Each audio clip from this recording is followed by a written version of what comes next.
जगत का पेखना पेख्या धनी का नाम ना लेखा। जगत का पेखना पेख्या धनी का नाम ना लेखा।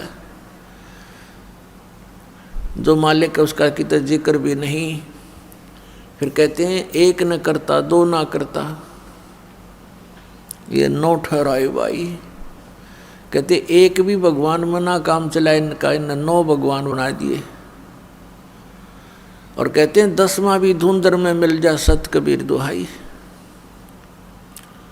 एक भगत सुना रहा था, बोला जी हम पहले तो भूल में थे। उसने एक उदाहरण दिया कि एक भगत हनुमान जी की पूजा कर रहा था।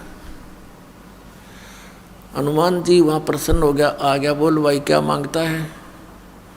नो बोला जी बढ़िया से सूट दे, मेरा तो कपड़े को नहीं। नो बोला भाई मैं आप लंगोट में रहूँ तने कितने थान दूंगा। हनुमान जी ने कहा भले आदमी तो भगवान की भक्ति करे, मैं भी भगवान की भक्ति करूँ, मन भी कर दे, क्यों दुखी कर रहा है मेरे को।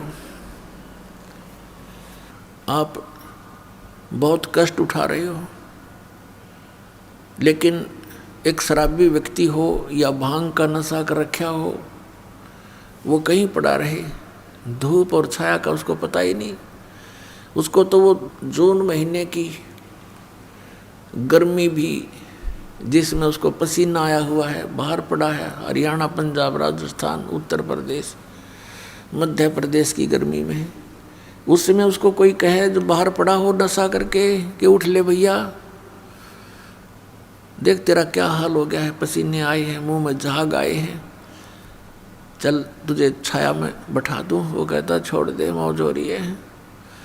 उसको पता ही नहीं मौज क्या है, क्योंकि नशे में है वो। तो आज हम उसी दशा में है, सत्कर मान लेना। चाहे यहाँ प्रधानमंत्री बना हो, चाहे सारी पृथ्वी का पति बना हो, वो इसी नशे में बातें कर रहा है।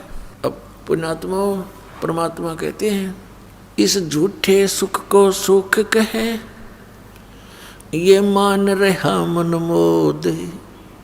ये सकल चबीना काल का, कुछ मुख में कुछ गोद।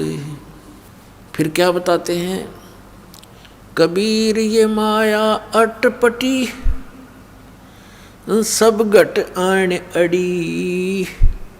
किस किस को समझाऊं या कुएं भांग पड़ी। इस 21 ब्रह्मांड के कुएं में इस काल भगवान ने, जो यहाँ का स्वामी है, यहाँ का मालिक है, इसने ये झूठे सुख की इस माया की भांग डाल दी और सभी ने उसी के जल को पान कर रखा है, पी रखा है। अब आप शाम के समय किसी ठेके पर जाकर देखो, वहाँ से पी कर टिट्टी बनकर से सोजने आ रहे हों, रास्ते में उनसे बात करके देखना, एक जैसी भाषा, एक जैसी चाल, एक जैसा उनका बर्ताव होगा। ऐसे बोल रहे तुम सिर पाँव हैं, या बोल रहे नहीं, चल अपना काम करें, समझाने की चेष्टा करें तो माने नहीं। तो इस प्रकार से हम उसी काल की भांग को पीकर मस्त हुए फिरते हैं। और परमात्मा कहते हैं कबीर, ये माया अटपटी, सब घट आण अड़ी। और किस किस ने समझाऊं या कुएं भांग पड़ी। लेकिन फिर कितने दयालु हैं। एक शराबी को समझाना कितना कठिन हो जाता है, पूरे परिवार के नाक में दम कर देता है। और हम सारे भांग पिए पड़े, और फिर हमें समझाने के लिए हमारे पिता आते हैं, क्योंकि अपने का दुख अपनों को ही होता है। इस काल यहाँ का जो भगवान है, इसको हम भगवान कहते हैं। भगवान उसे कहते हैं जो दुख ना दे, केवल सुख दे। ऐसे जुल्म कहर हमारे ऊपर टूट रहे हैं, बरस रहे हैं, और फिर हम कहते हैं ये बड़ा भगवान है, ये अच्छा भगवान है। किस लिए भगवान माना हमने कि देखो कितने अच्छे काजू किस्म सेब संतरे फलदार वृक्ष हमें दे रखे, फल दे रखे, और ये इतनी बड़ी पृथ्वी पर कैसे बाग बगीचे बना रखे हैं। ये किस लिए बना रखे हैं। और आपको फिर वो भूल जाते हो कि आप किसी का बेटा मर गया, किसी की बेटी मर गई। पीछे सी समाचार पत्र में पढ़ने को मिला, यहाँ बच्चे बता रहे थे कि एक परिवार ने मन्नत मानी किससे, बालाजी से। उनका पुत्र हो गया और उस पुत्र के केस उतरवाने के लिए, मत्था टेकवाने के लिए उस बालाजी में जा रहे थे। 4-5 सदस्य थे, 7वां छोटा सा लड़का था 3 महीने का। रास्ते में दुर्घटना होगी, वो बच्चा बच गया और वो सारे मर गए। बताया खाक मन्नत दी उसने, किसने दी? ये भी भूल है हमारा कि उसने पत्थर ने दे दी, उस बालाजी ने दे दी। एक भगत सुना रहा था, बोला जी हम पहले तो भूल में थे। उसने एक उदाहरण दिया कि एक भगत हनुमान जी की पूजा कर रहा था। हनुमान जी वहाँ प्रसन्न हो गया, आ गया, बोल भाई क्या मांगता है? नो बोला जी बढ़िया से सूट दे, मेरा तो कपड़े को नहीं। नो बोला भाई मैं आप लंगोट में रहूँ तने कितने थान दूंगा। हनुमान जी ने कहा भले आदमी तो भगवान की भक्ति करे, मैं भी भगवान की भक्ति करूँ, मन भी कर दे, क्यों दुखी कर रहा है मेरे को। तो पुण्यात्मा हम बिना ज्ञान के डले ढो रहे थे। अब इस तत्व ज्ञान से हमें पता चला। क्या बताते हैं गरीबदास साहब जी कि जगत का पेखना पेख्या, धनी का नाम ना लेखा। जगत का पेखना पेख्या, धनी का नाम ना लेखा। जैसे ये दास पहले हनुमान जी का कट्टर पुजारी था, जैसा लोक वेद सुन रखा था हमने, क्योंकि आत्मा भगवान के बिना रह नहीं सकती। पुण्यात्माओं, यहाँ चाहे कोई करोड़पति हो, चाहे अरबपति, चाहे खरबपति हो, और चाहे सारी पृथ्वी का पति हो, और उसको संतान भी हो, संतान उसकी नेक भी हो, पर संतुष्टि नहीं हो सकती। आत्मा में प्रसन्नता नहीं हो सकती, क्योंकि आत्मा को उस सुख की आवश्यकता है जो यहाँ पर है नहीं, और उस सुख को प्राप्त हुए बिना ये संतुष्ट हो नहीं सकती। फिर इसको ये भी पता है कि भगवान आकर बताते हैं स्वयं अपनी महिमा। अब कबीर परमात्मा कहते हैं, धर्मदास सुन अमर कहानी, अपनी महिमा हम आप बखानी। कि अपनी महिमा मैंने आप बतानी पड़े आकर के। इस मेरी महिमा को बताने वाला इस पृथ्वी पर कोई 21 ब्रह्मांड में नहीं छोड़ रखा, इसलिए किसी को याद ही नहीं रहा। सबको भांग पिला रखी है, सबके 3 इंजेक्शन लगा रखे, तीनों गुण इनके ऊपर प्रभावी है। इनको सो दिए को ना, इनको जितना दिखाई जो बेटा बेटी कार कोठी आगे कुछ दिखाई नहीं देता इन बोली आत्माओं को, इतना बांध दिया इनकी बुद्धि को। तो क्या बताते हैं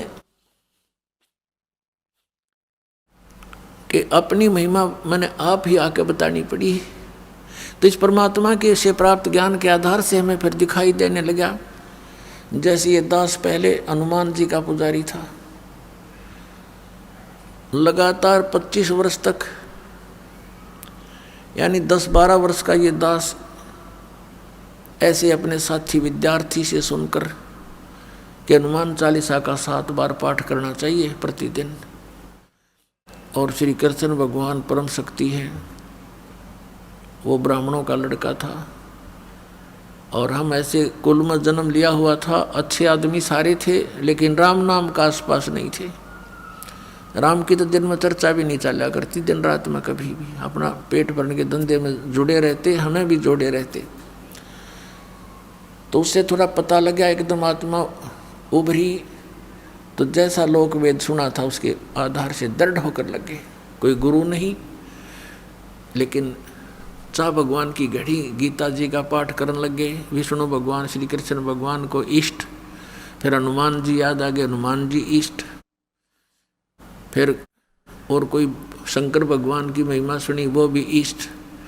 यानी हमने 36 खत्म कर रखे थे, लाभ कुछ भी नहीं था। यदि पूर्व संस्कार से कोई हमें लाभ होता था, क्योंकि बच्चे पढ़ते हैं, उनको तो यही बड़ी बात होती है कि वो परीक्षा में पास हो जाए। तो परीक्षा में पास होते थे हनुमान जी की बाबा श्याम जी दादा लाई पूजा थी, उनका शुक्र मनाते, फिर श्री कृष्ण जी विष्णु जी का शुक्र मनाते, फिर श्री शंकर भगवान का शुक्र मनाते और खुश हो जाते, बस पास हो गए, फिर भूल जाते, अगली परीक्षा में फिर याद करते बस। और फिर जैसे वहाँ हुआ, फिर संतान की इच्छा होती है। हम संतान को सबसे पहले पुत्र प्राप्ति की इच्छा करते थे, अज्ञानता के कारण हमें ज्ञान नहीं था, लेकिन पुत्र और पुत्री में पुण्यात्माओं भूल का भेद मत करना। काल ने हमें यहाँ मूर्ख बनाकर पीड़ित करने के लिए, दुखी करने के लिए यहाँ इस तरह की गलत रीति रिवाजों में जोड़ रखा है। तो पुत्र उत्पन्न हुआ, बड़ी खुशी मनाई, नौकरी प्राप्त हुई, फिर भगवान के गुण गाए। अब पता चला कि जिन भगवानों को हम ये मान रहे थे कि ये हमें सब कुछ दे रहे हैं, वो ना कुछ दे सकते ना हमसे कुछ ले सकते। ये स्वयं स्वीकार करते हैं कि हम केवल नियमित कार्य ही कर सकते हैं, जिसके भाग में जैसा है पुण्य या पाप, हम उनको एज इट इज पूरा भुगवाना हमारा कर्तव्य है, उसमें कोई परिवर्तन नहीं कर सकते, अनुग्रह नहीं कर सकते। और श्री शिव पुराण के अंदर ये काल भगवान ब्रह्मा विष्णु और अपने पुत्र शिव को, शंकर को वहाँ संबोधित करता हुआ कह रहा है कि तुम सभी को अलग अलग विभाग दिए हैं, सतिथि, उत्पत्ति, संहार, लेकिन ये अनुग्रह तुम नहीं कर सकते किसी पर। अनुग्रह माने कृपा। तो फिर ये भगवान की से जब अनुग्रह नहीं कर सकते, हम दुखी हैं तो दुखी देखे जाएंगे, इनका भी कोई विवश नहीं चलेगा, क्योंकि इनकी पावर से बाहर की बात है। तो हम इनसे ही ये सब लाभ मान रहे थे। तो यहाँ परमात्मा कहते हैं जगत का पेखना पेख्या धनी का कितना नाम ना लेखा। जो हमें सब कुछ दे रहा था, हमें सब कुछ उपलब्ध करा रहा है, हमारे दुखों का निवारण कर सकता है, उसका कहीं नाम भी नहीं, जिक्र भी नहीं। एक भक्त सुना रहा था, बोला जी हम पहले तो भूलमय थे। उसने एक उदाहरण दिया कि एक भगत हनुमान जी की पूजा कर रहा था। हनुमान जी वहाँ प्रसन्न हो गया, आ गया, बोल भाई क्या मांगता है? नो बोला जी बढ़िया से सूट दे, मेरा तो कपड़े को नहीं। नो बोला भाई मैं आप लंगोट में रहूँ तने कितने थान दूंगा। हनुमान जी ने कहा भले आदमी तो भगवान की भक्ति करे, मैं भी भगवान की भक्ति करूँ, मन भी कर दे, क्यों दुखी कर रहा है मेरे को।